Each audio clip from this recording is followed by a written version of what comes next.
and I think this is where you've really cornered the market. Yeah, so get books 1, 2 and 3. They're just absolutely amazing. I think a lot of people now think they can write a book and they can just use AI. This is the secret, and you can't tell anybody this, okay?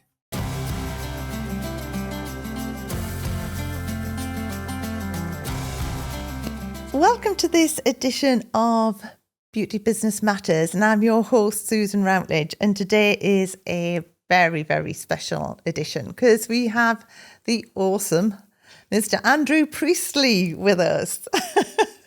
We were just chatting earlier on, Andrew, weren't we? Because, I think it's 14 years now we've known each other. I don't know where that time's gone.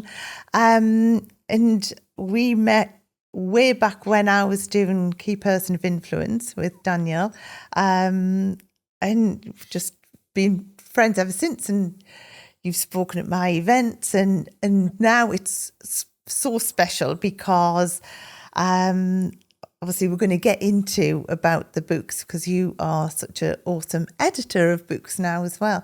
And we've just released Beauty and the Best 3. So just with another 22 awesome authors from the beauty industry, from Beauty Directors Club. So, Andrew, welcome, first of all, and thank you so much for jumping on because I know how busy you are.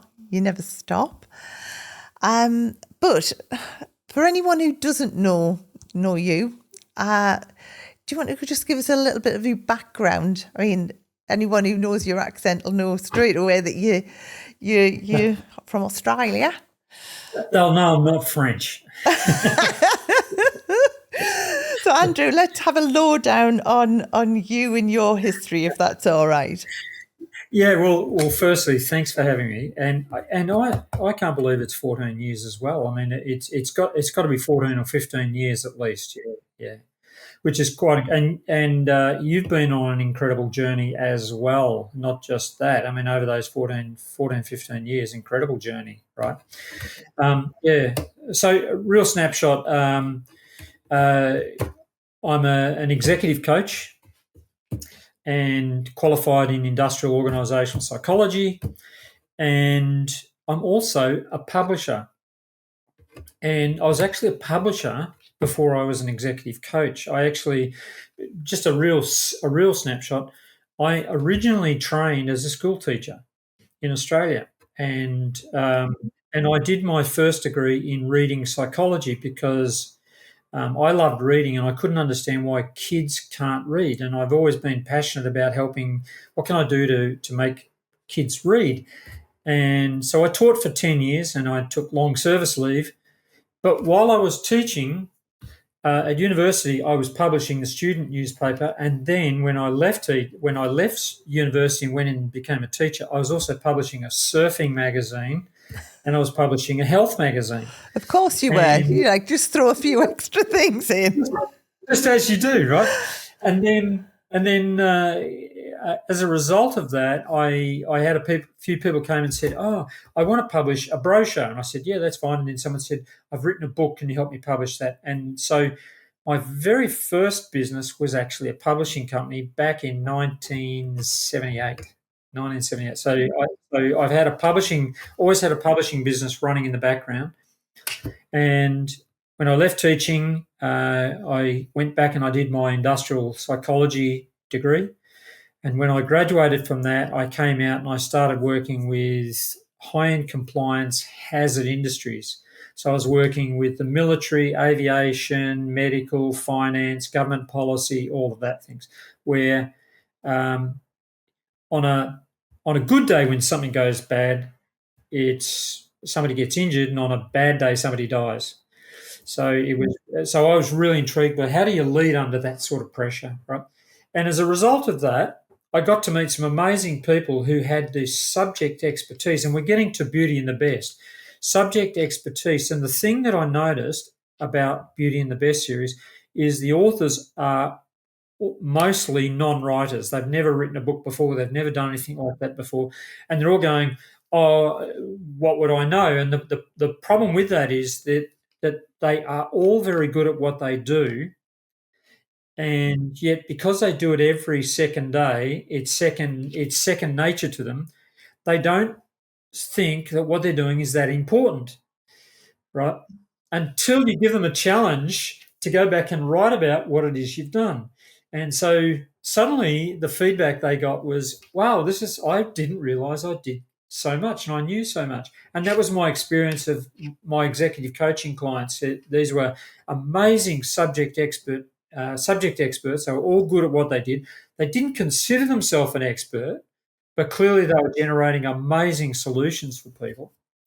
And I got them to write about it. So there's the potted history. I can always remember when I very first, because how I came into doing the multi-author books with you was JP, who we both know really, really well. He was doing Your Best Life and invited me to be to participate in that book, and I just found it such an awesome experience writing my story. And I wrote the little book of client retention, which is a totally different kind of thing. But I'd never even thought about sort of that my story would be interesting. And then obviously when we were during, well, obviously that when you got it went to bestseller as well. And then during COVID, we had that spell where it was just a case in Beauty Directors Club of trying to keep everyone's morale up and I can keep everyone so that how great they were. And I came up with this idea that we should do a book, Beauty and the Best. And obviously came straight to you for it. And the first thing I can remember is, well, I jumped on a call with everyone thinking that they need time to think about it, and there'd be one or two said yes. I literally got off that call. I must have been a really good salesperson. I got off that call and literally had all of my authors within about an hour. Everyone was just yes, yes, yes. And then it went from there to them all saying, no, I don't think I'm interested enough. And then it was like, I don't think I could write that many words. And then it was, how do I get the word count down? Because I've written too many words now. And it was just such a great process. Yeah.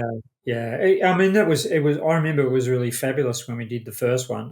I think, Susan, it's more of it says more about your ability to inspire trust in people, where they go, well, Susan's saying it's a good idea. I don't know if I'm any good, but I'm going to trust Susan and jump in. And that was that. They just said, well, it must be okay if Susan says it's okay, right? So they're on board. They didn't know what they were committing to. Oh, I know, but they jumped in, didn't they? Yeah, and I mean that first book was such a success and still is now, and obviously when we released it, it went straight to number one. And you make it so much fun as well, because we had a WhatsApp group and I think we were getting messages like after midnight, like you going, we're number one in Australia, we're number one. It was just absolutely awesome. I don't think when there's a launch goes on, you mustn't sleep at all, Andrew. and then obviously from there we ended up then doing, well, the first book as well, Forest Software, they bought a whole host of copies because they now use it as part of their induction process, where because a lot of their new members coming into work, team members, have never worked with salon owners before. So it's a great insight for them to know the trials and tribulations of, what goes into running a salon. So as part of their induction process now is to read Beauty and the Best, which is just, to me, is awesome. I love that, Susan, because the other thing about the book is that they are, like me, they're workaday people, right? And they're all doing up to good stuff, doing really good things. And it was firstly to coax that out of them. But if someone like Forrest is using it, they're using it as a great resource because these are real people giving very candid insights into how they started their business. So the thing I love about the Beauty and the Best series is it's real hand on heart. It's really candid and honest, and that's the feedback that we've had consistently from books 1 and number 2 is just how real the stories are. So they're not sugar. I'm amazing, and I started out amazing, and no, this is what it's like to work in the beauty industry. It's and they're really good stories for that reason. I know, and the thing is that the feedback that we got, especially from all of them really, has been, that people have said that they've been laughing 1 minute and then drawn to tears the next minute, because they are such just heartfelt stories. And I just absolutely love it. I always think everyone's, the planet's full of billions of people, all with a totally different story. It doesn't matter whether you're in one industry.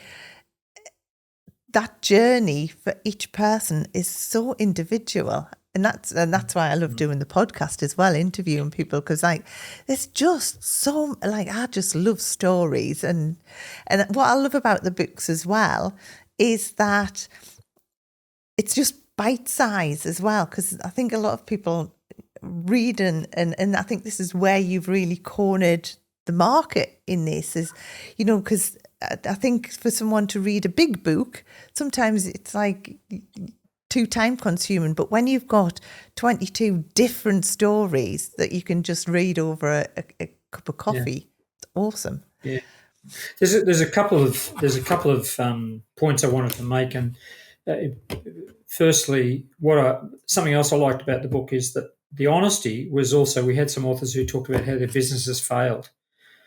And then they transition to another aspect of the beauty industry. Those are really, really for health reasons, because of the global financial crisis, because of COVID, really, really candid, and that's what made it real. But the second point that you just made there was a really good one, is this is what I was fascinated with when I did my reading psychology degree. How do we get someone to read and keep them reading, right? And it's interesting because when I left teaching, I actually started an ad agency based on what I understood about how people read copy, right? And the thing with the Beauty and the Best books is every story is designed so that it would just take you 1 cup of coffee to read the story. And back in the early days, I tested this really, really. The very first book I did, the word count was 5,500 to 7,000 words. Right, you're going to lose the will to live. But the way that we read is we look at a chapter, and I bet you've done this yourself. You go, "Oh, that looks interesting. Looks a bit long. I'll read it later." Yeah, and then you're done. Whereas when you rifle through Beauty and the Best, your brain goes, "Yeah, I could cope with that. It's about 5 or 6 pages. Yep, that's fine." Whereas a 7,000 word story lays out to about 18 pages, and you think, "Yeah, I'm not going to get through that right now." Yeah. So what I found, what's really nice too, is with the shorter story, is that we tested those people who get emails from readers, and they go on the longer versus the shorter story. The shorter stories get more response. Yeah. So people go, "Oh, it's too short," but the shortness makes them be very, very concise, which is what they got with, right? And when it's too long, they try and fit everything about their life into the story, and then the story just rambles, and you lose interest in it very quick. So yeah, there's a little bit of science at the back of it, but it just makes it very readable, and then you get the magic of someone talking honestly about their life as well. So at what point did the multi-author books come in? Because I know when we first met, it wasn't long after that you wrote a couple of books. You wrote Money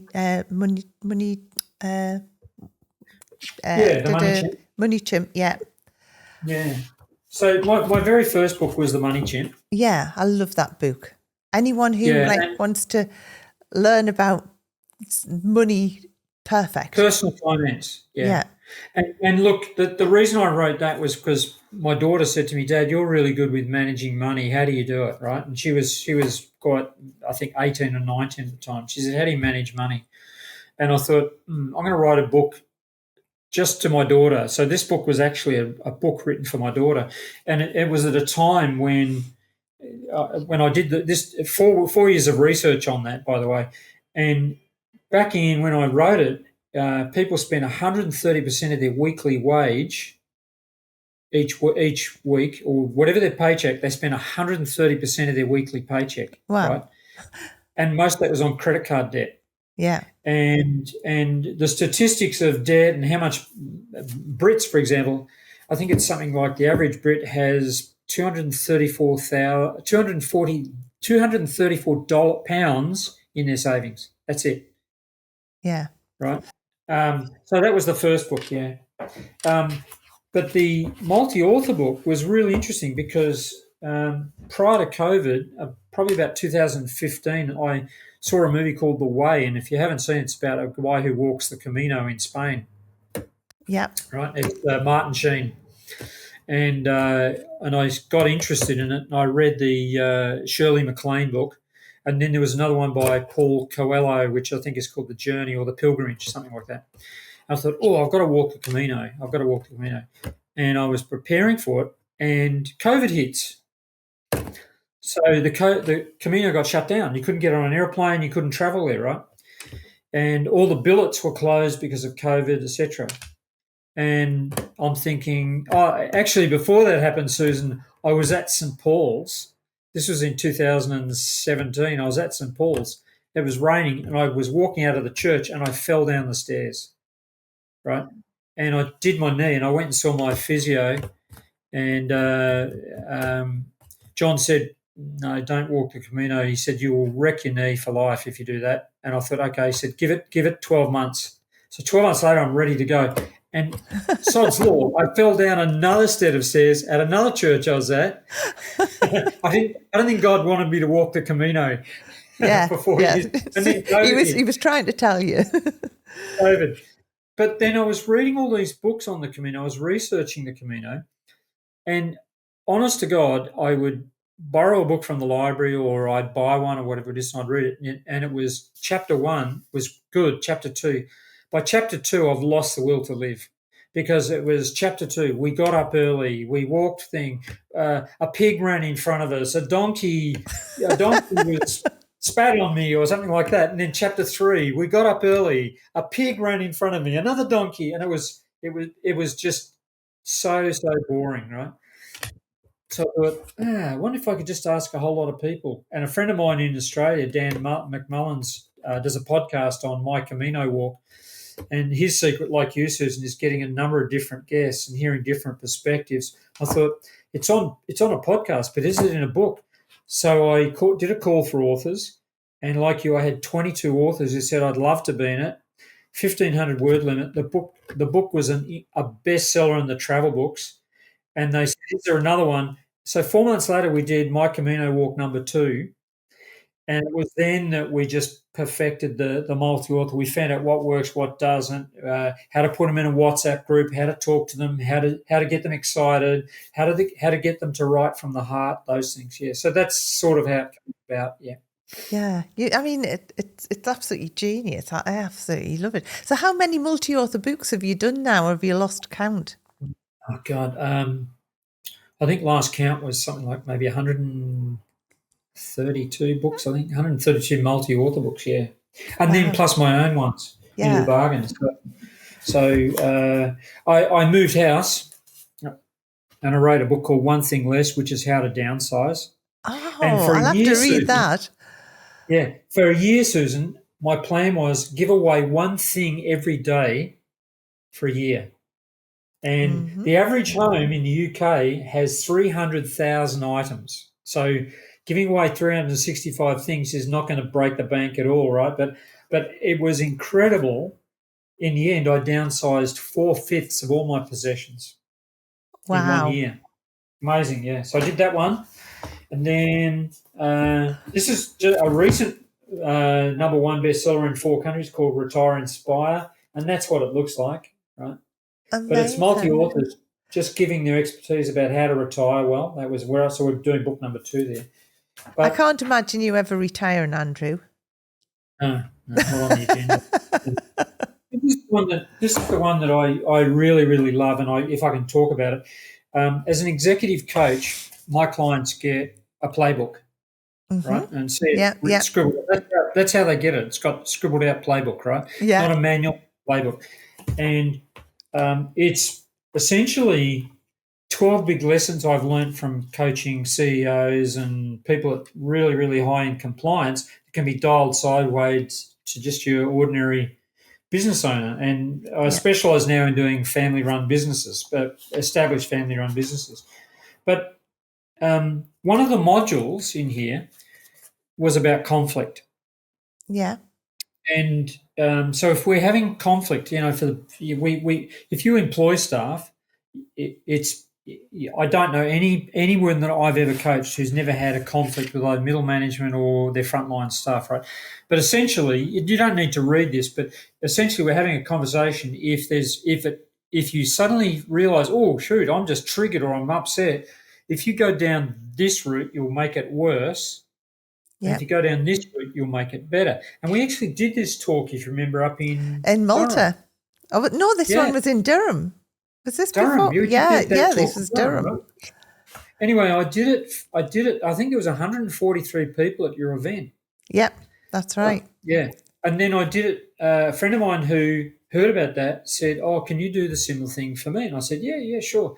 How long do you want me to talk for? He said, "Can you talk for an hour and a half?" I said, "Yeah, of course I can talk for an hour and a half on this. I could have had 4 beers and still do it justice, right?" So I said, "Yeah, I can talk about the." He said, "Can you do in our coaching thing? Can you do that conflict thing?" He said, and I said, "Why?" He said, "Well, it just helped me incredibly, right?" Yeah. And Susan, it was based on the fact that I did an internship in a rehab clinic, right, where you're dealing with people who are upset all the time, right? You're having conflict all the time. I did this internship in a rehab clinic and then a palliative care place, right? Yes. Uh-huh. And I learned about how do you listen to someone who's upset, right? So as I said, if you go down, if someone's upset, if you go down this route, you'll make it worse, and if you go down the other route, you make it. If you go down this route, you'll make it worse, and if you go down this route, you'll make it better, very, very quickly, right? And that was stress tested in a rehab clinic, right? Anyway, my mate says, "Can you come and do this talk jump on Zoom and do the talk?" I said, "Yeah, I'd love to." And I said, "When do you want me to do it?" He said, "Oh, can you jump on in 7 minutes?"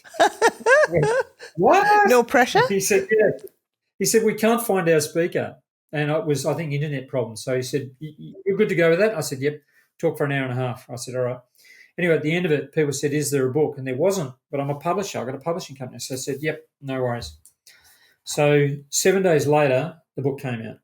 I love that book. Is This About Me or You? I love that book. I've read that 2 or 3 times.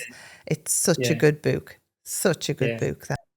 And it just explains, if you go down, essentially what'll make it worse is when you're listening to someone upset is, do I agree with what they're saying or not? And if you disagree, you're going to argue. All right? You go to a rehab clinic, I can guarantee you people are going to be saying stuff that makes no sense whatsoever, and they think they're 100% correct. So if you start disagreeing with them, you're going to have conflict, right? And you know for a fact what they're saying is rubbish, right? So the second column is, it's not do I agree, this is do I agree, and if you disagree, you'll end up down that way. But this is do I understand and do I care? Yeah. So it's a different framework of listening. So the kid that broke into my house and stole my laptop, who I collared, by the way, and called the cops. When was this? Oh, this is a long time ago. This kid broke into my house, very resourceful, right? Relatively resourceful how he got in, but I caught him. I pinned him down and I called the cops, right? And while he was down on the floor with my foot on his neck, with my knee on his neck, waiting for the cops to arrive, I didn't hurt him, by the way. Just had him pinned down. He was telling me why he broke in, and he had a drug habit, right? And I didn't agree with him breaking into my house, but I understood why he did it. And I cared that he was breaking the law, and the police said, "Do you want to press charges? This kid's hard luck." And I said, "Yes, I do." Oh, but I said, "No, I'm pressing charges, right?" And if you ever get in with someone like that, press charges. Yeah, because quite Because often when then you they let them get off, the they go back and do it again. yeah, quite often they get the help that they need, though, don't they? When Yeah, exactly. And this kid did get the help he needed, but that book was, I didn't agree, but I did care. So I got to tell you, you know Jane Gunn, don't you? You know Jane Gunn? Yeah. She was at the time the president of the Chartered Institute of Arbitrators, right? Everything I'm saying is really about Beauty and the Best and how we work with an author. I want you to understand. I'm not talking about me, but this is the spirit of how you get someone to write a great story. Anyway, Jane comes back and she said, "Andrew, I hated your book." And this is the president of the Chartered Institute of Arbitrators of the UK telling me she hates my book. And I said, "Why? What was wrong with it?" And I had all this imposter syndrome come in because she's written an amazing book on conflict, right? And she said, "I hated it because I read it cover to cover." yeah, which I did. It's so Yeah. good. And she said, "There's nothing new in there." She said, "But the stories and the way it was put together just had me engaged." And so the thing when you're working with multi authors is, and any author, anyone who knows their stuff is good at what they're doing, right, is to give them a framework so that they can tell their story in a very engaging way, right? In a very engaging way. So when we work with multi authors, we do as you said, we put them into that WhatsApp group, and then we have a Zoom call, and I talk a little bit about how to write your story, and I can say on Beauty and the Best #3 is coming out really quickly. The stories in there all have that engagement in them. And same with Beauty and the Best 1 and 2. They're all engaging stories. You engage emotionally with them very, very quickly, right? And we worked out how to do that. We figured out how to do that. And then because I'm talking about books, this is the most recent book, which is just, I woke up one morning, Susan, I thought, what could I do today? Let me write a book on accounting. I've got nothing better to do than write a book about accounting, right? I just love how you do things. It's amazing. What's that one called? How Money Flows Through Your Business? Yeah, it's got a new cover, but it started out, Susan, where I had this amazing business. I was in competition with Rupert Murdoch. At one point, I had an entertainment magazine.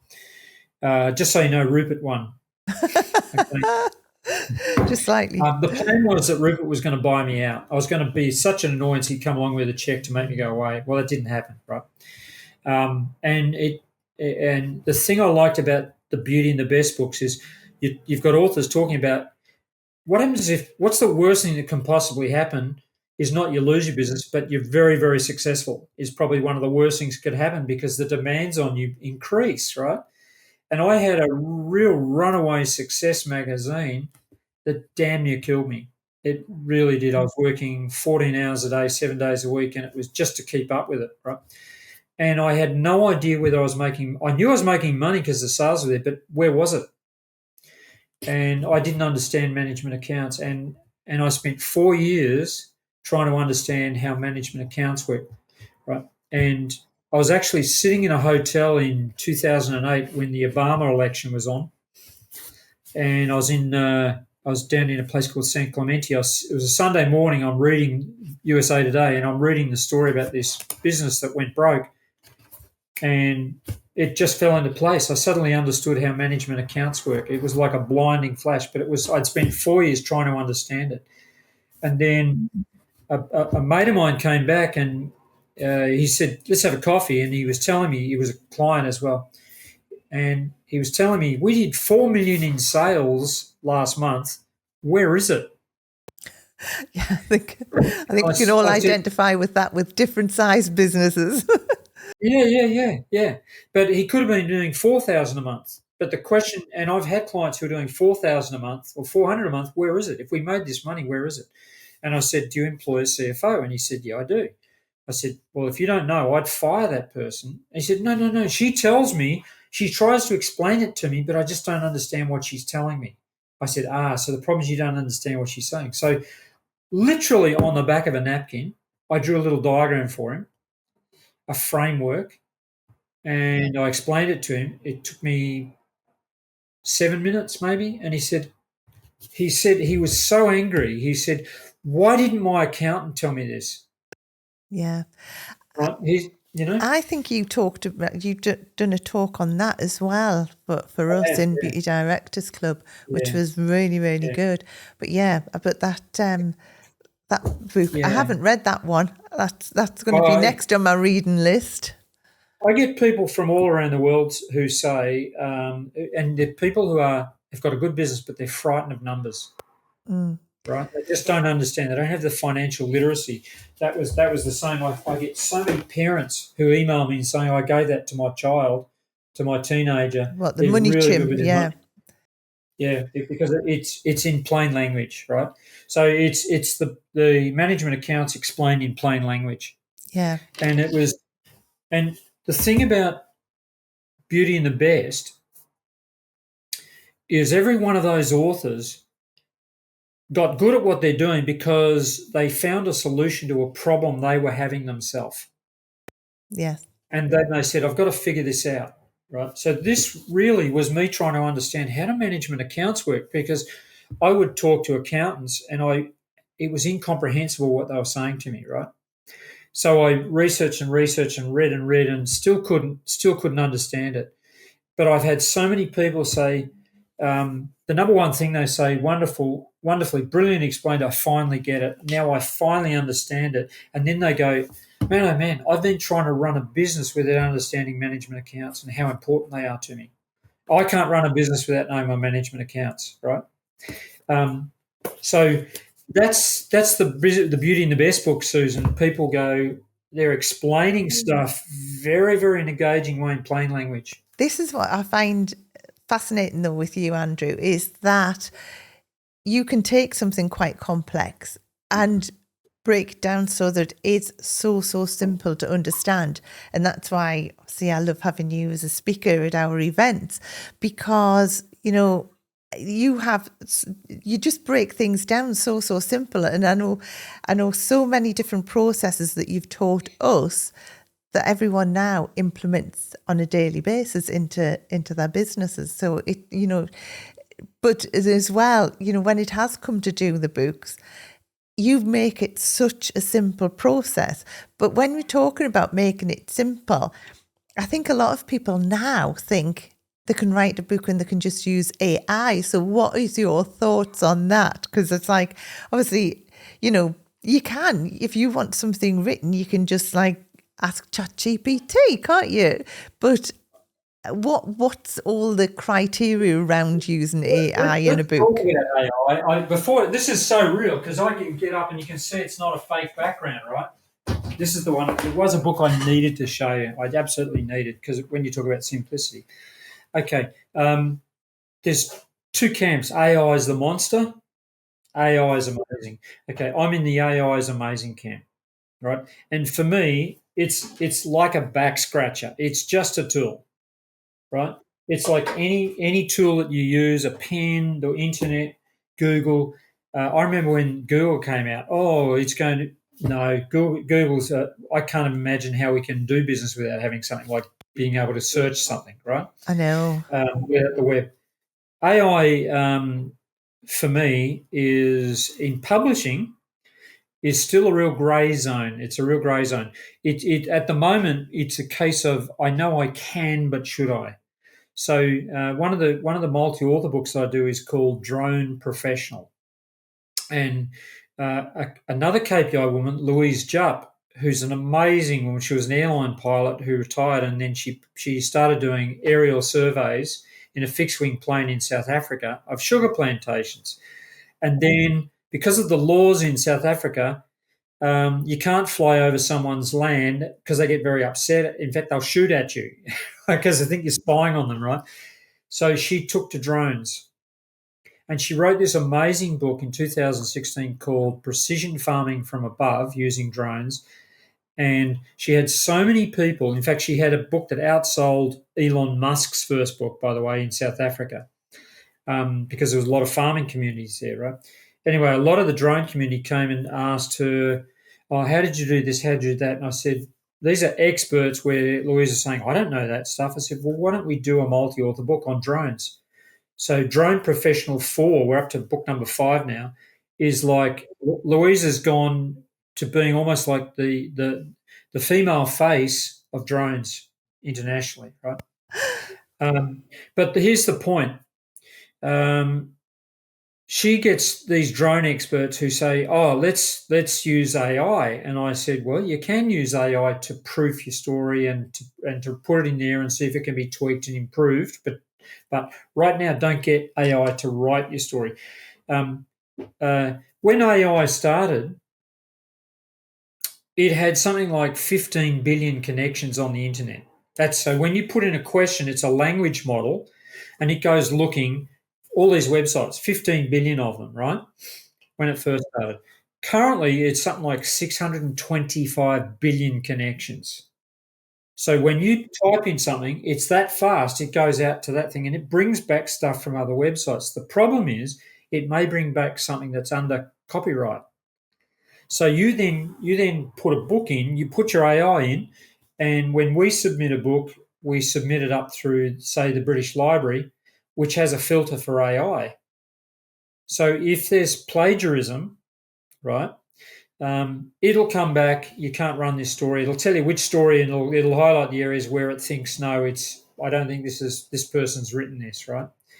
And this is rife in. I lecture at university. This is rife at university. My students, can we use AI? You can use it as a tool, but don't get AI to write your essay because I will run it through a filter, and that comes with very serious consequences if you're a student, right? But for an author, you're up against breach of copyright. That's the problem with it at the moment, right?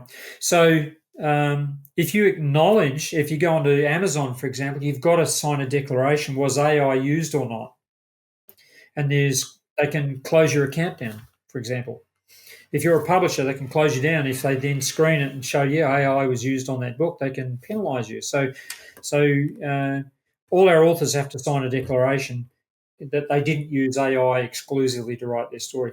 But that said, amazing tool because it'll come up with stuff that you hadn't even thought of. And my last point with Susan was to demonstrate to the drone professional, I know nothing about drones, right?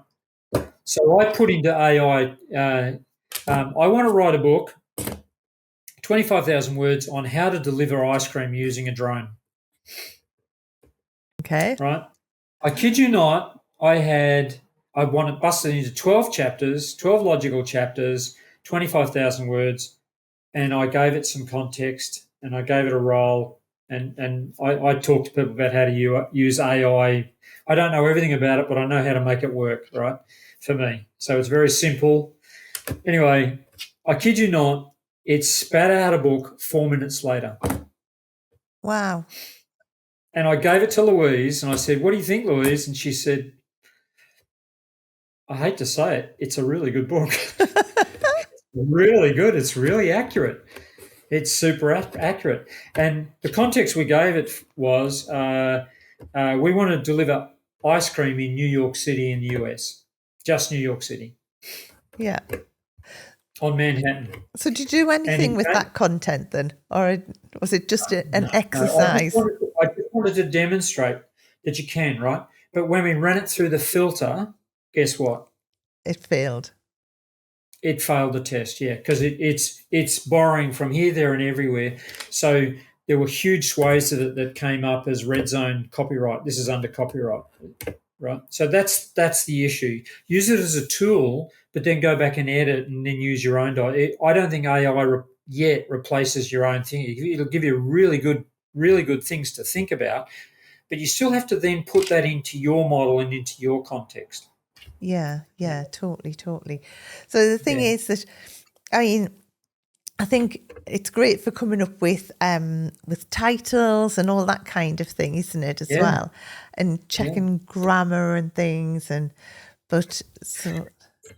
can do the way I use it, and it's one little thing is I give it lots of context, right? So my brother who has dyslexia is a private chef, and we're in Bergerac, sitting at his house, sitting on a wall, with the mopeds going by. We're having a beer, right? And he says, "What is this AI thing? What's this chat stuff?" And I said, "Well, let me show you." Right? He says, "I don't get it. So I put in context.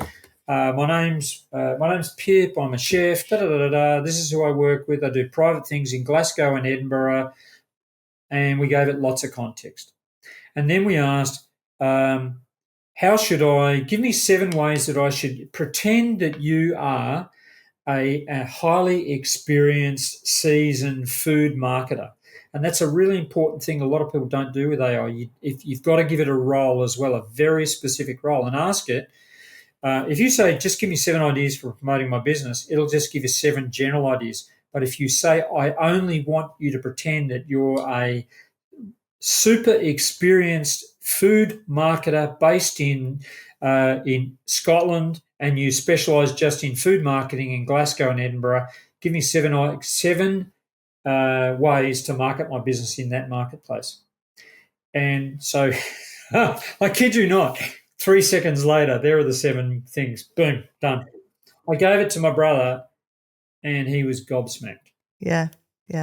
I mean, He said, wow. He said, firstly, that's what I do. He said, and some. He said, there's stuff there I'd never even thought of. He said, of course it's right. But most people go, oh, can you write my book for me? Or can you give me some ideas for marketing my business? Wrong way to use it, because you end up with very generic stuff.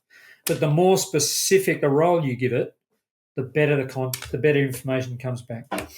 The other thing a lot of people ask is, how long does it take to write a book? And this is another thing that I absolutely love about you, Andrew, because I can remember I came to you with the idea for the book. Yeah. I think it was maybe 4 days later that, I had the idea for the book.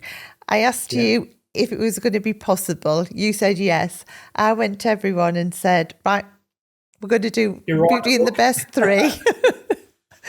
They all jumped on board again, all 22 new ones.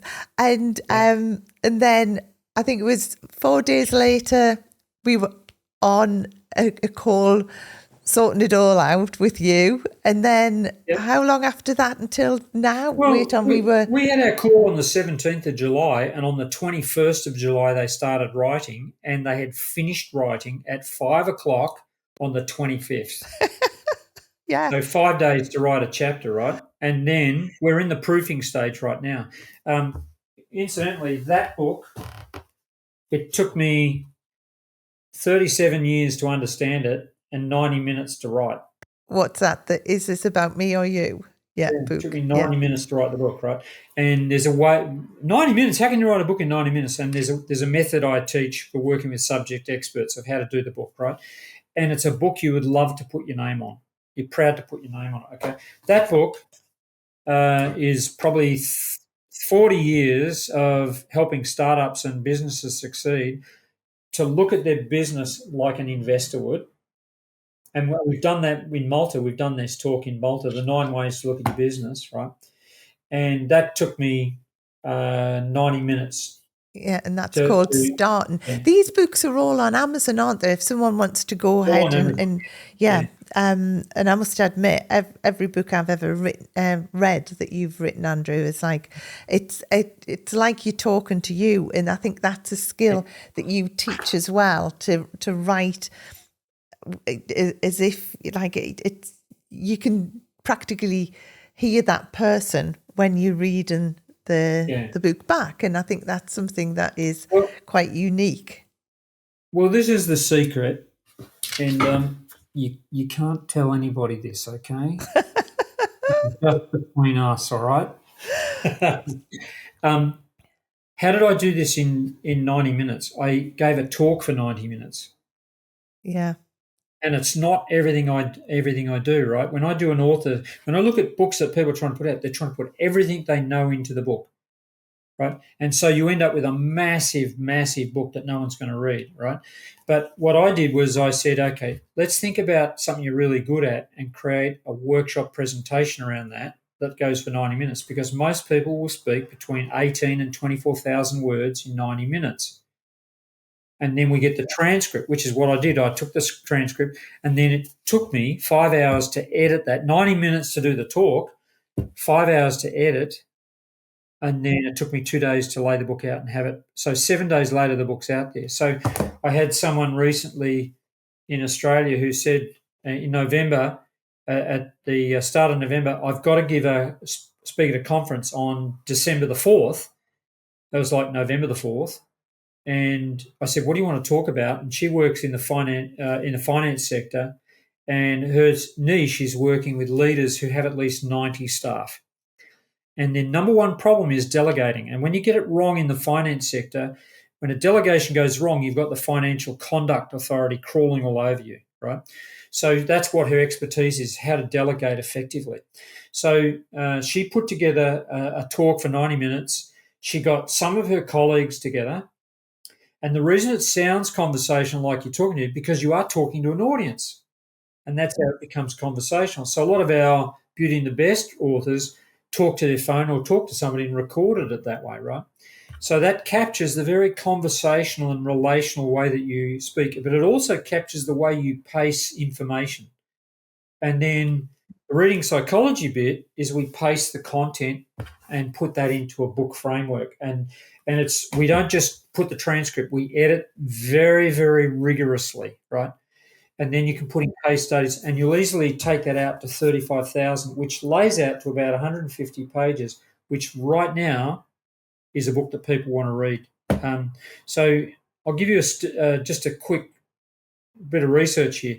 ISBN in America asked 50,000 professionals, did you buy a business book last year? 94% said yes. So it's a staggering 94% of those surveyed bought a business book. What was the average number of pages? Was about 329 pages average, right? So they bought a book that's probably, that thick, right? Yeah, which is about 3 thickness. Yep. And then they asked them, how many chapters did you read? All right, the average, how many chapters do you think they read? 1. 1.5. So the average number, a staggering number, was 1.5 chapters, with the average number of chapters read. So there's a lot of professionals who've got a book they're never going to read. So COVID really, really changed it. And again, I'm jumping up just to show you what the size, right? I've got a book here that's an amazing book, right? Look at the size difference. Yeah, it's about 5 times the size of that smaller book. Yeah. See, that's a business book, but that's what people want to read right now. Yeah, that's it. And they don't want everything, they just want something of really high value with a lot of content of stuff you could do yourself. And then if they need help, just give me a little bit. And so, I'm looking at a book at the moment, and there's a lot of books out there where this essentially is a brochure for go buy my stuff. And it gets you to a point where you're just so far into it and you go, can I do this? And the answer is no, you can't do this. You need to come buy stuff from me. Whereas this stuff you can do yourself. And if you need if you've got a real thorny issue and you need to talk it through with a coach, which is what I am, here's how to contact me. Here's what to do next if you really need the high-end support. And I have to mention that this book does exactly that. In this book, there are 9 chapters that cover 9 questions that investors ask if they're going to buy your business, and you should look at your business as if you're going to sell it. It's how to think like an investor and stress test the assumptions in your business. And there's 9 assumptions. Yep. And that one's called Starting, isn't it? That one. Yep. Yeah. When you look at those, whether you sell the business or not, most people who buy that book say, I'm never going to sell it. but they say, man, oh man, we turned on the growth tap. Yeah. We really, our business became more profitable. It's very much like what you do with the Business Directors Club. Yeah, totally. Everyone says, oh my God, Susan got me to look at numbers. I know. Andrew, the thing is, I'm going to have to get my reading list out again because I'm thinking I need to read Starting again. I need to read, oh my word. So Andrew, I know all of your details are in the books, and that's and I would recommend anyone to go and get your books because they are just, each one is an absolute gem. But if someone wants to write a book and get in touch with you, I'm going to put all of your details in the show notes because, I mean, obviously, we've worked together over a few books now, and I know it's inspired other people who I know, like Joan Scott. She's done Shine. She's also done Leading from the Heart. There's just some brilliant books now out there because of your inspiration.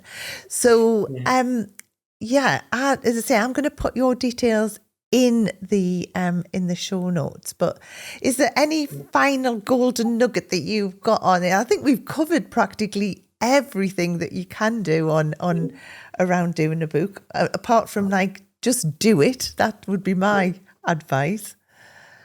I would say if people want to contact me, I'm on LinkedIn, obviously, right, or andrewpriestley.com. But I would say this: a book is a game changer, whether you're in a multi-author book or whether you've done a book of your own, right? If you've never done a book of your own, then let's have a chat, because it might be, hey, we could put you in a multi-author book, or it might be, no, you know what, you should do a book of your own. And I had someone who came to me a little while back who said, I specialize in doing waxing for pregnant women who are delivering twins. It's that specific, right? And is there a book in that? An amazing book, an absolute amazing book. So niche. I've got a lawyer who said, my book is for husband and wife family-run construction companies who are being sued for more than $500,000. Now, that book's not going to sell a lot of copies on Amazon, and it's not going to earn them a lot in royalties. But the first time they did a talk about that book, they got 3 clients, fees starting at $30,000 each, right? So a book is a game changer. Participating, I think the reason why people in your crew jumped at it is they saw the success of Beauty and the Beast #1 and 2, and they saw the impact. I remember people saying, "Oh, I don't know what to write about." The difference afterwards was a book forces you to really think, what are my frameworks? What are my ideas? What do I value most? What do I think about? It really consolidates that, makes it very cohesive.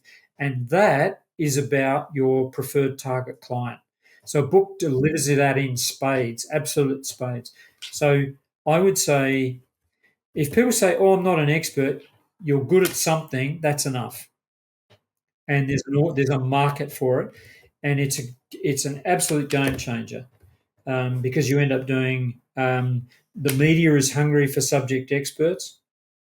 I'll give you one story to finish on. Remember when Prince Harry went to the North Pole for took the soldiers up there, right? I can't remember his charity, but he took them up there. They were raising money, and the BBC wanted a subject expert on the North Pole, right? And there's my mate who's done countless expeditions, scientific research expeditions on climate change and everything up on the North Pole, and he's had so many adventures up there, and he's never written a book about it. And there's a guy who wanted to go on an expedition to the North Pole. He got to the edge where they set off and got frostbite and had to be airlifted out. So he never even went on the trip. He stupidly got up in the middle of the night without shoes on and got frostbite in one of his toes. Had to be airlifted out. He wrote a book about that. Who do you think the BBC got as their subject expert? Yeah, true. The guy with the book. Yeah, and a total final note on that. Yeah, I mean, from our authors, some of them have ended up on BBC Radio. you know, their clients have loved reading the books.